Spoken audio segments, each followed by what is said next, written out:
Ketika kerajaan Jepun berada dalam keadaan panik yang teruk, seorang wartawan Jepun terkenal telah mencetuskan kekecohan besar di tengah-tengah siaran langsung.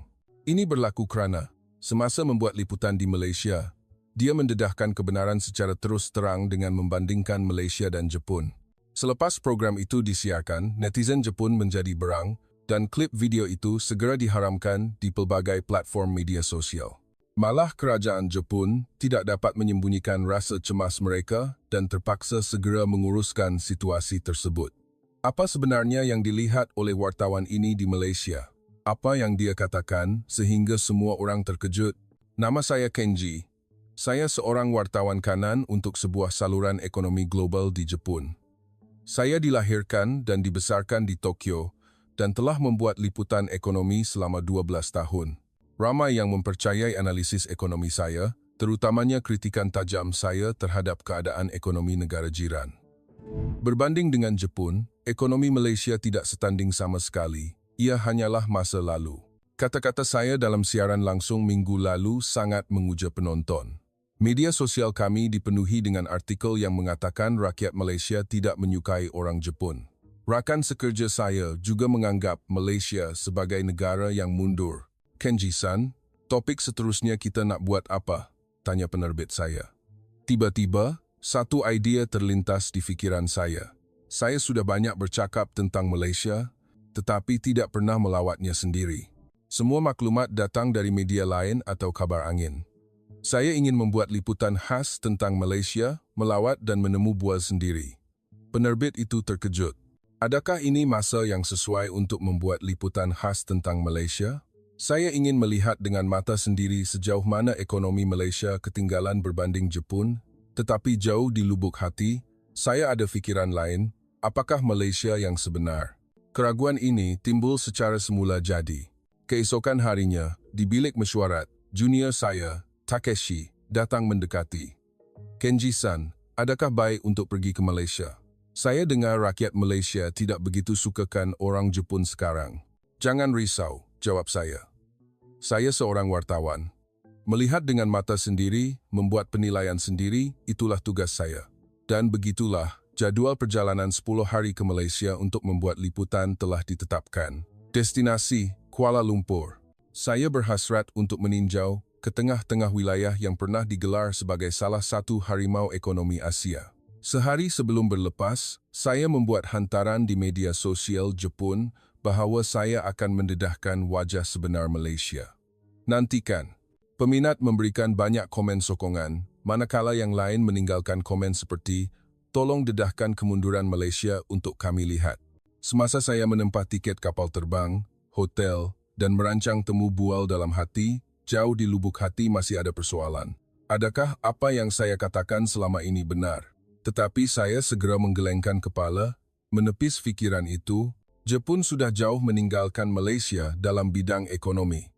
Ini adalah kebenaran yang diketahui semua orang. Semasa mengemas beg, saya berfikir bahawa liputan ini akan menjadi penanda aras penting dalam kerjaya saya. Saya akan menjadi wartawan Jepun pertama yang mendedahkan kebenaran negara ini. Saya bersedia dengan baik dan menuju ke lapangan terbang antarabangsa Narita. Pada masa itu, saya tidak tahu betapa terkejutnya liputan ini terhadap saya. Dan saya tidak pernah membayangkan bahawa perjalanan ke Malaysia ini akan menjadi titik perubahan dalam hidup saya. Sejak saat kapal terbang mendarat di lapangan terbang antarabangsa Kuala Lumpur, segala-galanya berbeza sama sekali daripada jangkaan saya. Sebaik sahaja saya melangkah keluar dari pesawat dan masuk ke terminal, saya terpegun dengan kebersihan dan sistem yang cekap di sini. Sistem pintu automatik berfungsi lebih pantas dan tepat daripada yang pernah saya lihat di Jepun. Ini Malaysia, ia kelihatan lebih moden daripada Jepun. Saya keluar dari lapangan terbang dan memanggil sebuah teksi. Pemandu menyapa saya dalam bahasa Inggeris dengan dialek yang jelas. "Selamat datang, Tuan." "Dari Jepun, ya?" Saya menjawab dengan terkejut. "Ya, dari Tokyo." "Bagaimana awak tahu?" "Dialek awak kedengaran biasa, Tuan. Ramai pelancong Jepun datang melancong sekarang." "Nak ke mana?" Saya memberitahunya nama hotel di tengah-tengah Kuala Lumpur di kawasan KLCC. Semasa teksi meluncur di lebuh raya, saya memerhatikan pemandangan di luar tingkap dengan teliti. Jalan raya bersih, trafik teratur, dan yang paling penting, langit yang sangat cerah. Udara di sini lebih baik daripada yang saya jangka, kata saya. Pemandu teksi itu ketawa dan menjawab, lebih baik daripada beberapa tahun lalu, Tuan. Bagaimana pula di Jepun? Saya terdiam seketika. Apabila teringat tentang kesibukan dan tekanan di Tokyo, saya berasa malu untuk membuat perbandingan. Apabila masuk ke tengah-tengah Kuala Lumpur, bangunan pencakar langit muncul di hadapan mata saya. Seni bina moden yang ringkas, kedai-kedai yang dihiasi dengan cita rasa, dan papan iklan jenama terkenal dunia berbaris di mana-mana. Imej Malaysia dengan ekonomi yang perlahan, seperti yang digambarkan oleh media Jepun, tidak kelihatan. Ini kawasan KLCC, Tuan, kata pemandu itu. Memang bandar yang sangat maju. Apabila mendengar pujian saya, pemandu itu hanya tersenyum. Selepas mendaftar masuk hotel dan berehat seketika, saya memutuskan untuk berjalan-jalan di sekitar kawasan itu. Jalan-jalan bersih, orang ramai berpakaian moden, sama seperti yang saya lihat dalam drama Malaysia.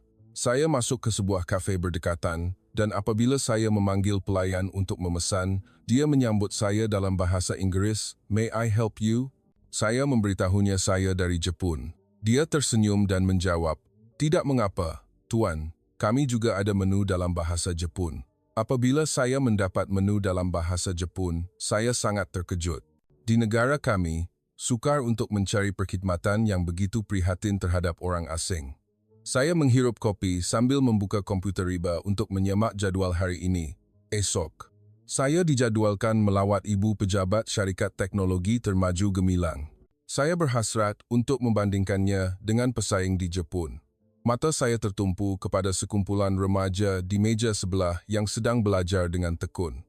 Mereka menggunakan komputer riba, tablet, dan telefon pintar serentak dengan cekap.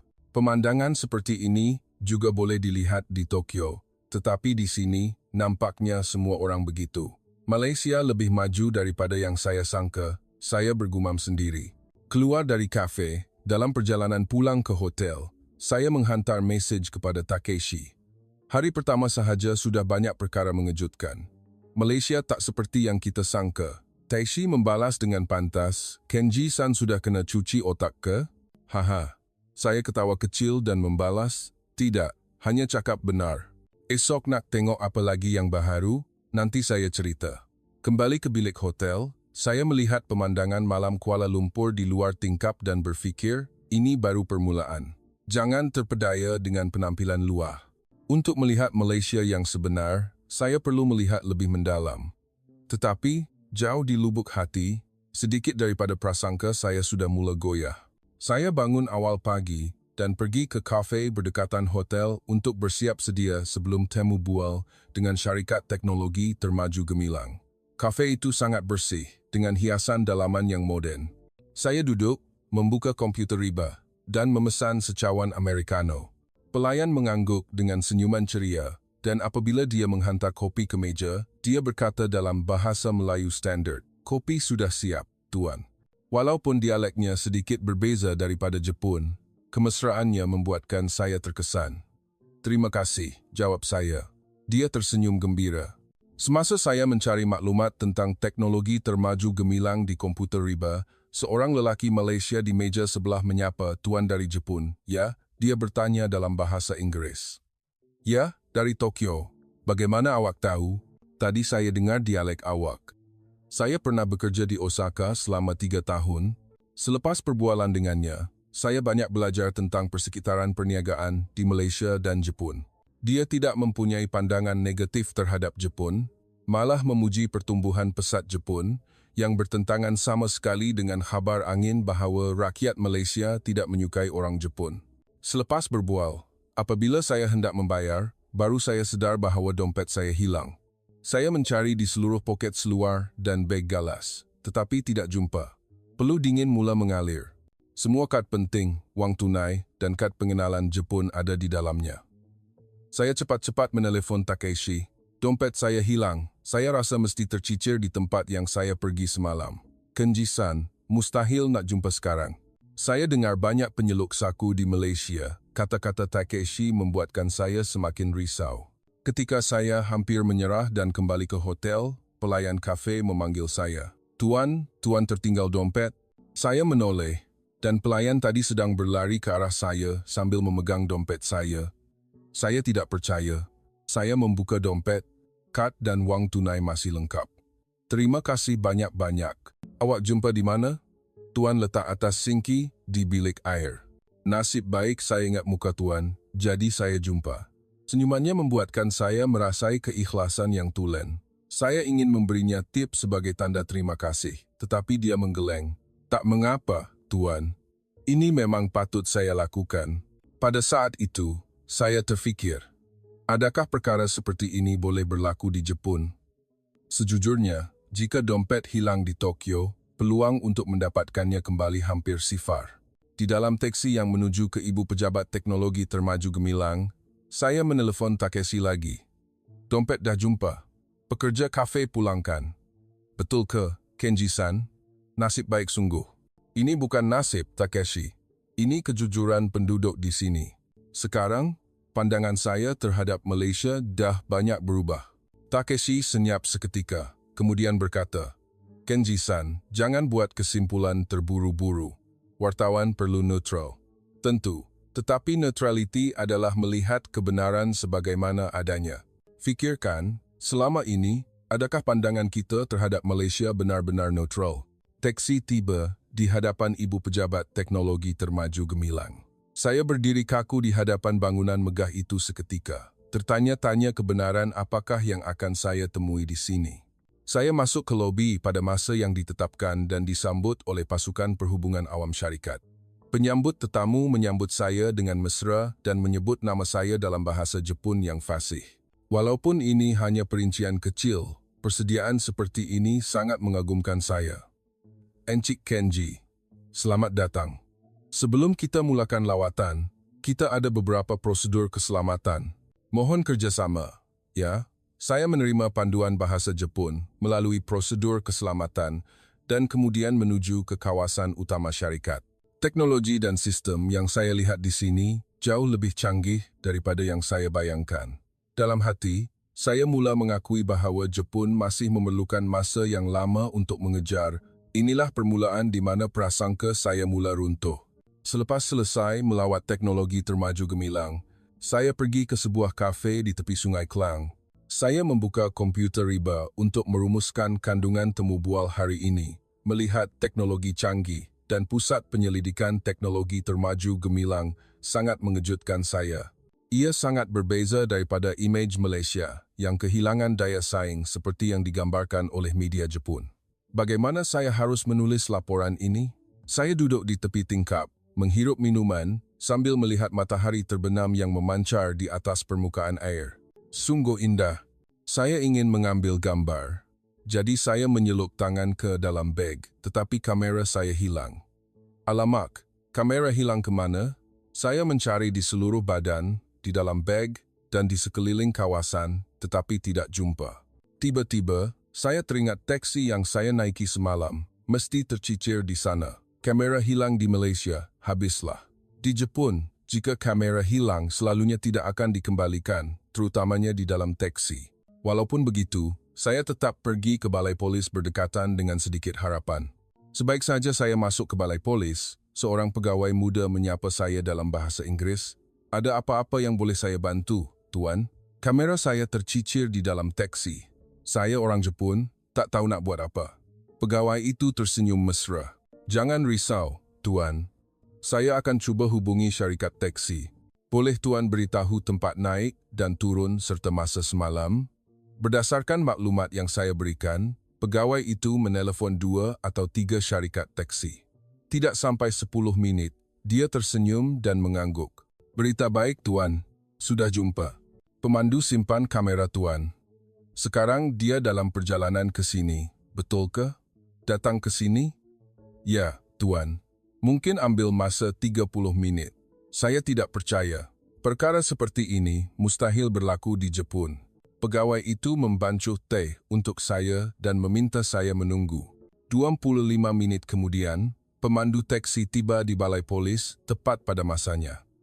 Dia menyerahkan kamera kepada saya dan berkata, tercicir di celah tempat duduk. Nasib baik saya nampak. Saya cuba memberikan wang kepadanya sebagai tanda penghargaan, tetapi pemandu itu menolak. Tak mengapa, Tuan. Saya hanya buat apa yang patut. Pegawai polis itu tersenyum dan berkata, di Malaysia, perkara biasa untuk menyimpan barang hilang dan menyerahkannya kepada polis atau memulangkan kepada pemilik. Bagaimana boleh jadi begini? Saya bergumam sendiri. Keluar dari balai polis, saya menelpon Takeshi. Barang hilang jumpa lagi. Kali ini kamera. Kenji-san memang bertuah sungguh. Bukan nasib, Takeshi. Ini sistem dan kejujuran penduduk di sini.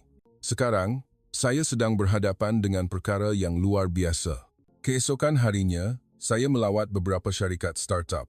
Wakil sebuah syarikat berkongsi pengalaman mereka menembusi pasaran global dalam masa hanya setahun. Walaupun Malaysia adalah negara yang kecil, kami mempunyai wawasan yang besar. Kami menyasarkan pentas dunia.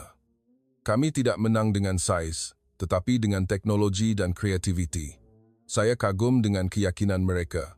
Di Jepun, kami sering hanya memikirkan pasaran domestik, tetapi orang-orang ini menyasarkan pasaran global sejak awal. Satu lagi startup bermula dengan hanya 2 orang. Kini, ia telah berkembang menjadi 100 pekerja. Wakil itu berkata, kami tidak takut kegagalan. Gagal dengan cepat, belajar dengan cepat. Itu lebih penting. Sikap seperti ini nampaknya menjadi rahasia yang membolehkan Malaysia kekal berdaya tahan dan menyesuaikan diri dengan pantas. Walaupun pernah melalui cabaran ekonomi, mereka sentiasa mampu bangkit dengan lebih kuat. Pulang ke hotel pada sebelah petang, saya membuka komputer riba untuk merumuskan kandungan temu bual yang lalu dan mendapati bahawa hala 7 laporan yang saya sediakan sangat berbeza daripada realiti yang saya lihat. Saya datang ke sini untuk membentangkan kemerosotan ekonomi Malaysia, tetapi apa yang saya lihat setakat ini adalah sebaliknya. Saya menghantar mesej kepada Takeshi. Malaysia yang saya lihat hari ini sangat berbeza daripada yang kita tahu. Esok nak lawat syarikat minyak dan petrokimia terkemuka Malaysia. Tak tahu kejutan apa lagi yang akan saya temui. Takeshi membalas, Kenji-san, jangan terlalu hanyut dengan suasana di sana. Stesen kita harapkan laporan yang neutral. Kata-kata itu membuatkan saya terfikir seketika. Laporan yang neutral? Kalau begitu, membentangkan kebenaran yang saya lihat adalah cara yang terbaik, kan?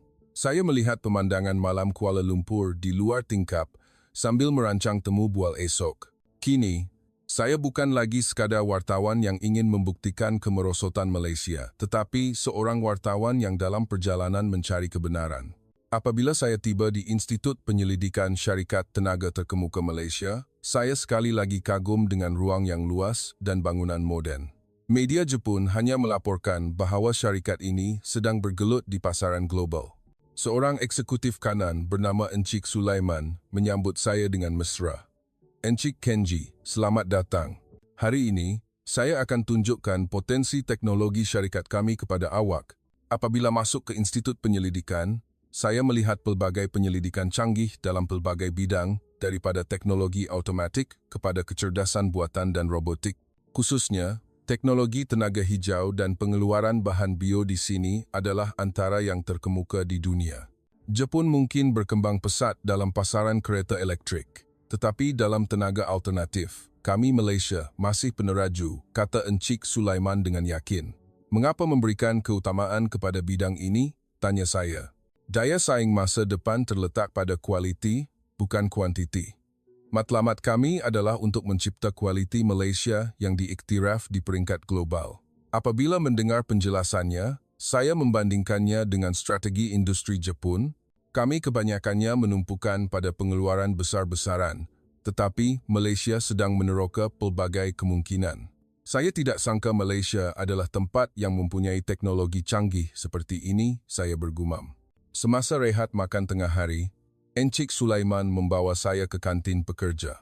Saya terkejut melihat ramai jurutera asing di sana. Kami mengalu-alukan bakat dari seluruh dunia. Kebolehan lebih penting daripada kewarganegaraan, katanya. Di Jepun, mengambil pekerja asing bukan perkara mudah. tetapi Malaysia lebih terbuka. Saya belajar bahawa kepelbagaian menjana inovasi. Pada sebelah petang, saya melawat pusat reka bentuk syarikat. Pemandangan mereka bertukar pandangan secara bebas dan berdebat dengan sengit sangat mengagumkan saya. Tiada pembahagian hierarki. Semua orang bertukar pandangan secara sama rata, berbeza daripada syarikat di Jepun. Kami sedang beralih daripada budaya menegak kepada budaya mendatar dengan pantas, jelas Ketua Pusat Reka bentuk. Kreativiti akan berkembang dalam persekitaran yang bebas. Dalam perjalanan pulang, seorang eksekutif bertanya kepada saya, "Encik Kenji, apakah tanggapan pertama awak terhadap Malaysia?" Saya menjawab dengan jujur, sangat berbeza daripada yang saya sangka pada mulanya. Di Jepun, orang ramai berpendapat ekonomi Malaysia sedang merosot. Encik Sulaiman tersenyum dan berkata, "Tentu, kami juga mempunyai cabaran dan masalah, tetapi menukar krisis menjadi peluang adalah DNA rakyat Malaysia." Dalam perjalanan pulang ke hotel, saya menelefon Takeshi. Hari ini jumpa perkara mengejutkan lagi. Syarikat-syarikat Malaysia sedang bersiap sedia untuk masa depan dengan teknologi. "Kenji-san, ini tak nampak macam laporan yang stesen nak," jawabnya. Saya senyap seketika, kemudian menjawab, "Tugas saya adalah melaporkan kebenaran. Kita kata ekonomi Malaysia merosot, tetapi apa yang saya lihat sekarang adalah sebaliknya." Pada sebelah petang, saya melawat TV, wawasan dan bertemu dengan seorang penerbit program ekonomi. Dia bercakap tentang realiti ekonomi Malaysia secara terus terang. Kami juga ada banyak masalah, pengangguran belia, harga rumah yang tinggi, masyarakat yang menua. Tetapi kami tidak menyembunyikan masalah ini. Kami akan membincangkannya secara terbuka. Saya kagum dengan keterus-terangannya. Di Jepun, kami lebih cenderung menyembunyikan masalah ekonomi daripada mengakuinya. "Ketelusan adalah permulaan penyelesaian masalah," kata saya. Penerbit itu mengangguk. "Betul, kami mengakui masalah dan mencari penyelesaian bersama-sama." Pulang ke hotel, semasa merumuskan kandungan temu bual hari ini, saya berfikir bahawa jika saya ingin menyampaikan kebenaran, saya perlu mengkaji semula setiap perkataan yang pernah saya katakan tentang Malaysia. Pemahaman saya berubah setiap hari. Sepanjang baki masa liputan, saya ingin memahami Malaysia dengan lebih mendalam. Saya melawat TV wawasan seperti yang dirancang. Saya ingin melihat dengan mata sendiri di sebalik tabir penghasilan berita tentang Malaysia yang pernah saya tonton di Jepun. Di lobi stesen, Puan Jasmine, penerbit wanita, keluar menyambut saya. "Encik Kenji, selamat datang. Hari ini kami telah sediakan program lawatan stesen dan temu bual untuk awak." Saya melawat bilik berita, studio, dan bilik suntingan. Khususnya, suasana terbuka bilik berita sangat mengagumkan saya. Wartawan sedang berdebat sengit untuk menyediakan laporan. "Awak bekerja 24 jam sehari di sini?" tanya saya. "Ya, berita tak pernah cuti. Kami cuba menyampaikan maklumat yang paling tepat kepada penonton sepanjang masa," jawabnya. Kami beralih ke bilik temu bual dan berbual dengan Puan Jasmine. Dia berminat dengan pengalaman kerja saya di media Jepun. "Encik Kenji, di Jepun, berita tentang Malaysia biasanya dilaporkan dari sudut mana?" Saya menjawab dengan jujur. Kebanyakannya melaporkan tentang kelemahan ekonomi Malaysia atau bahagian yang ketinggalan dalam persaingan dengan Jepun. Semasa menulis laporan seperti itu, awak pernah datang ke Malaysia sendiri? Tak pernah. Sebenarnya, ini kali pertama. Puan Jasmine mengangguk, tiada riak menyalahkan di wajahnya. "Oh, begitu ya.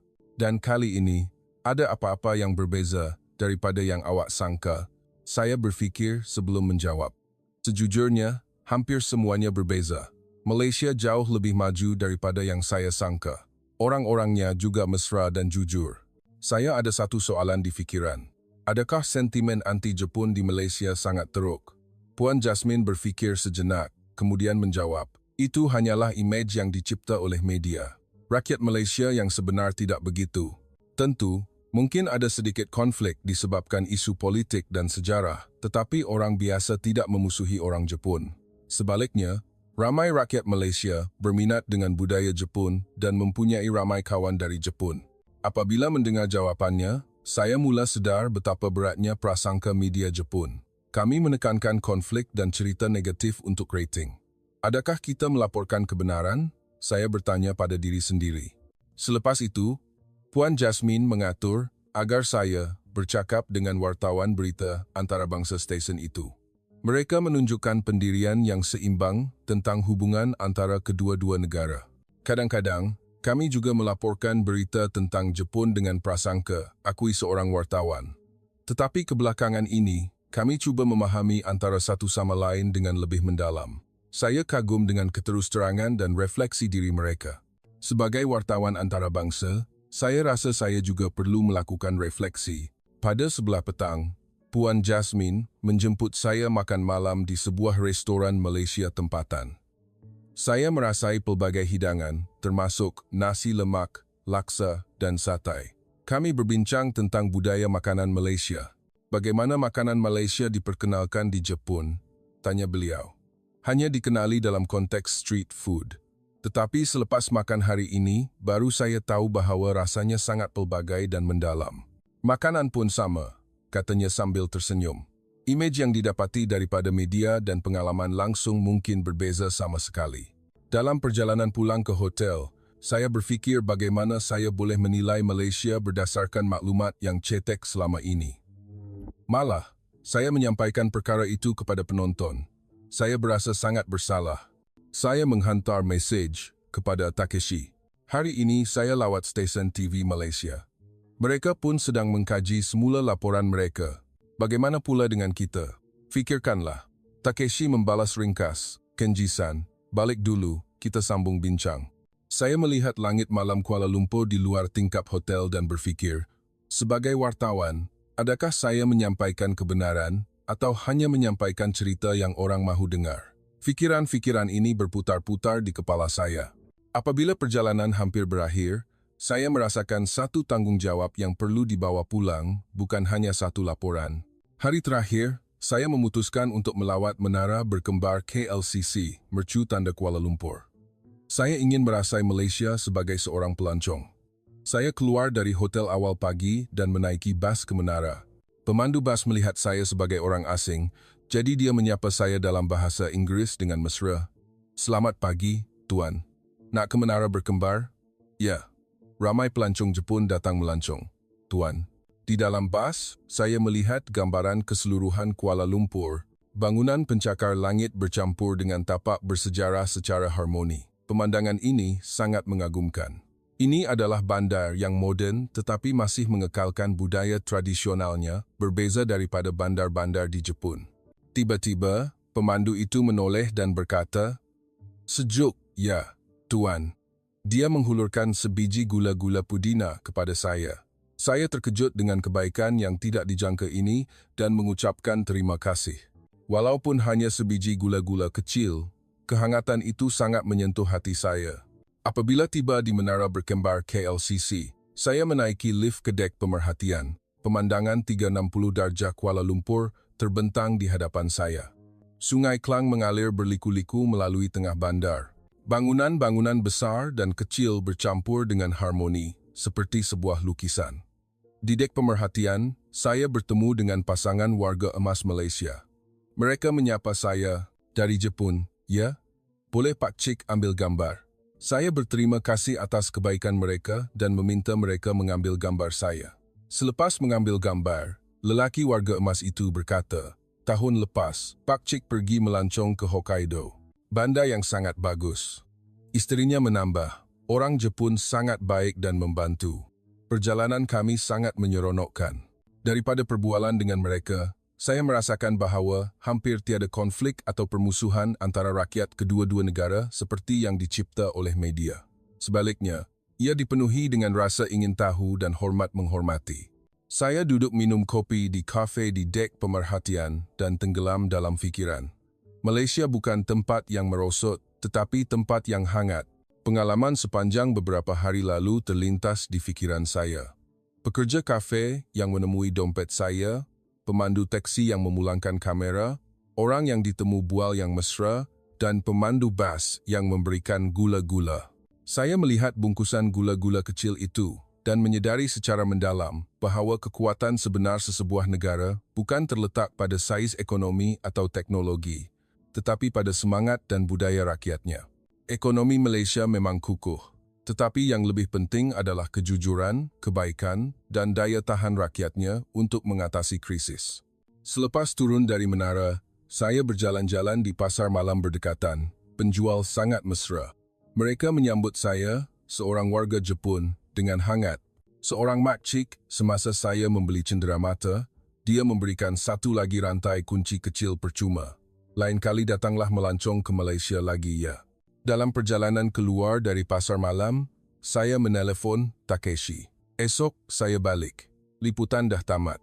Macam mana nak tulis laporan? Takeshi berfikir sejenak kemudian menjawab, tulislah kebenaran, Kenji-san. Mungkin tak sama dengan kandungan yang stesen nak, tapi bukankah itu yang menjadi hati seorang wartawan? Penonton Jepun juga berhak tahu kebenaran tentang Malaysia. Malam terakhir, saya makan malam bersendirian di sebuah restoran kecil berhampiran hotel. Saya makan nasi goreng kampung sambil mengimbas kembali perjalanan ini. Pada mulanya, saya datang untuk mencari kelemahan Malaysia, tetapi hasilnya adalah pengalaman yang membalikkan prasangka dan pemahaman saya sepenuhnya. Pemilik restoran datang bertanya kepada saya, sedap tak makanan Malaysia? Sedap sangat. Mesti rindu rasa ini bila balik Jepun nanti. Dia tersenyum gembira dan menghulurkan sebotol kecil sambal buatan sendiri. Ini untuk keluarga awak di Jepun, ya. Pada saat itu, saya yakin bahawa kehangatan, kejujuran, dan keterbukaan inilah kekuatan sebenar yang membolehkan Malaysia mengatasi sebarang krisis. Kembali ke hotel, semasa mengemas beg, saya berfikir, cerita macam mana yang akan saya sampaikan sekarang? Sebaik sahaja, tiba di lapangan terbang Narita, telefon dari stesen berdering. Kenji, cepat datang ke studio. Malam ni ada siaran langsung. Awak kena naik program sekarang. Sekarang, saya tak ada skrip pun. Tak apa, cerita sahaja pengalaman awak di Malaysia secara langsung. Penonton sedang menunggu. Saya menaiki teksi ke stesen dengan hati yang berat. Kebimbangan tentang bagaimana untuk menyampaikan kandungan liputan sangat kuat. Jika saya bercakap benar, ramai yang tidak berpuas hati. Tetapi jika saya kekal dengan pandangan lama, hati nurani saya tidak akan menerimanya. Apabila tiba di stesen, Takeshi sedang menunggu di lobi. Kenji-san, akhirnya awak sampai. Liputan khas Malaysia ni semua orang harapkan sangat. Rating mesti meletup. Takeshi, kalau saya cakap benar, macam mana? Dia senyap seketika, kemudian menjawab dengan berhati-hati. Terpulang kepada Kenji-san. Tapi, apa yang penonton nak dengar ialah kelemahan Malaysia. Saya bersiap di bilik solek dan berjalan masuk ke studio. Lampu merah menyala. Siaran langsung bermula. Para penonton, hari ini kita ada tetamu istimewa, iaitu Encik Kenji, wartawan kita yang baru pulang dari membuat liputan khas di Malaysia. Encik Kenji, bagaimana situasi di Malaysia? Saya menarik nafas panjang, kemudian menjawab, Malaysia yang saya lihat sangat berbeza daripada yang kita tahu. Seluruh studio senyap. Kita berfikir ekonomi Malaysia merosot, tetapi syarikat yang saya lawati mempunyai teknologi bertaraf dunia dan terdapat banyak startup yang menyasarkan pasaran global. Pengacara kelihatan terkejut. Tetapi statistik menunjukkan ekonomi Malaysia perlahan dalam beberapa tahun kebelakangan ini. Semua negara menghadapi cabaran ekonomi, tetapi kekuatan Malaysia adalah daya tahannya untuk menukar krisis menjadi peluang. Mereka tidak menyembunyikan masalah, tetapi membincangkannya secara terbuka untuk mencari penyelesaian. Muka pengacara menjadi kaku kerana ini bukan kandungan yang dia harapkan. Bagaimana pula dengan sentimen anti-Jepun? Adakah awak merasainya? Saya menjawab soalan ini tanpa teragak-agak. Berbeza daripada yang kita tahu. Kebanyakan rakyat Malaysia yang saya jumpa sangat mesra dan jujur. Saya kehilangan dompet dan kamera, tetapi kedua-duanya dikembalikan sepenuhnya. Dan ramai orang memberikan kebaikan kecil kepada saya. Semasa siaran langsung, komen di media sosial membanjiri, Kenji kena cuci otak dengan orang Malaysia. Berapa banyak dia ambil duit dari Malaysia? Tetapi saya terus bercakap. Kita sering mempunyai prasangka terhadap negara lain melalui media. Saya sendiri pernah begitu. Tetapi apabila saya melihat dengan mata sendiri, kebenaran sangat berbeza. Malaysia adalah pesaing kita, tetapi pada masa yang sama, ia adalah negara yang kita boleh belajar banyak daripadanya. Penerbit segera memberikan isyarat tangan. Ayat terakhir.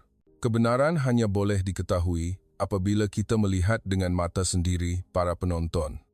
Apabila kita mendengar cerita tentang negara lain, mari kita cuba berfikir dari pelbagai sudut. Program tamat. Saya berjalan keluar dari studio. Penerbit datang dengan marah. Kenji, apa yang awak buat? Ini bukan yang kita mahukan, saya menjawab dengan tenang. Saya hanya bercakap benar. Sebagai wartawan, inilah yang saya lihat dan alami sendiri. Kembali ke meja kerja untuk mengemas barang, Takeshi datang. Dia senyap seketika. Kenji-san, hebat. Saya harap saya ada keberanian seperti itu. Saya tersenyum dan menjawab, ini bukan keberanian, Takeshi. Ini tanggung jawab sebagai wartawan. Tugas kita adalah menyampaikan kebenaran. Malam itu, media sosial saya dipenuhi dengan mesej kecaman dan sokongan. Tetapi hati saya berasa tenang. Buat pertama kali dalam masa yang lama, saya merasakan bahawa saya telah melaksanakan tugas sebagai wartawan yang sebenar. Dalam perjalanan pulang, saya mengeluarkan gula-gula pudina yang saya dapat dari Malaysia dan menghisapnya. Rasa manis yang merebak membuatkan saya teringat pemandangan Kuala Lumpur dari menara berkembar. Malaysia bukan tempat yang merosot tetapi tempat yang hangat. Pengalaman ini membuatkan saya bertekad untuk menjadi wartawan yang lebih baik, orang yang lebih baik. Mulai sekarang, tidak kira ke mana saya pergi, siapa yang saya hadapi, saya tidak akan membuat keputusan terburu-buru sebelum melihat dan merasai dengan mata sendiri. Selepas itu, saya mula membuat liputan khas yang mendalam tentang pelbagai negara dan budaya. Laporan pertama tentang Malaysia mungkin mencetuskan kontroversi, tetapi selepas itu, penonton mula menerima perspektif baharu dengan lebih terbuka. Menyampaikan kebenaran bukan menyampaikan apa yang orang lain mahu dengar. Inilah misi sebenar seorang wartawan. Melalui liputan di Malaysia ini, saya menyedari perkara ini sekali lagi. Kini, setiap pagi apabila saya masuk ke pejabat, saya melihat rantai kunci yang saya bawa pulang dari Malaysia. Ia bukan hanya cenderamata biasa, tetapi ia telah menjadi peringatan berharga yang sentiasa mengingatkan saya untuk sentiasa bercakap kebenaran.